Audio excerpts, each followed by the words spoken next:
The temperature in Washington, D.C. on Saturday was only 60 degrees.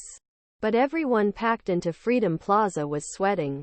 The sun peered through silver tips of flagpoles, bright white protest signs, and many glossy photographs showing Ed buildings reduced to rubble and the bloody bodies of Ed children in Gaza Strip. There was a little more room in the middle of Pennsylvania Avenue, where demonstrators carried a huge white banner, about arm's length wide, with the names of everyone killed in Israeli INGs last month. It stretched nearly the length of an entire block.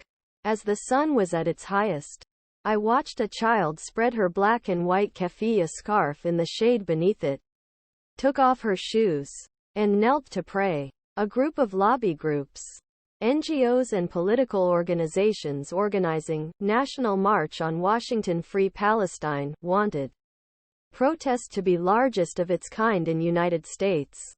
They appear to have succeeded, as tens of thousands of people gathered in the country's capital to call for peace and express their anger at the 9,425 people Palestinian health officials estimate Israel's ING campaign has killed. This issue was decidedly outdated within minutes being published on Saturday. This anger was largely directed at one man, Joe Biden. Biden has been making clear his support for Israel after Hamas killed more than 1,400 Israelis in a surprise attack on October 7, and while dozens of Israeli civilians were still kidnapped by the militant group. Israel's offensive in response has been devastating, destroying large areas of densely populated Gaza, including a refugee camp last week. The Biden administration rejected the call for a ceasefire. Demonstrators demanded one as they raged at the president on Saturday. It started with these chants: "We accuse you of genocide. Hey hey. Ho ho. Genocide Joe has to go. Editors' picks," and even, "at least once."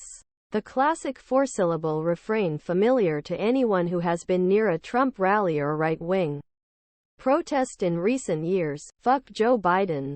In this case, it is clearly seen that the people chanting are not the right wing.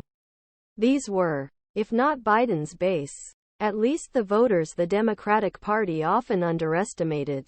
A young man named Abed told me that he and his crew, Palestinian-American, Palestinian-American, Colombian-American, Indian-American, he said, pointing at them, had driven 22 hours straight from West Palm Beach, Florida. "We heard national protest and there we were," he said. "So our president isn't here?"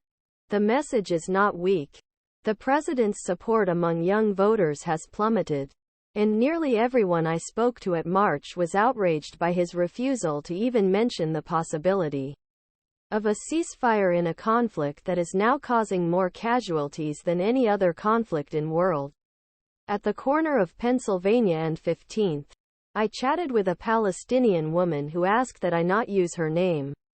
"We go there often," she said by way of explanation. "He voted for Biden in 2020 but said he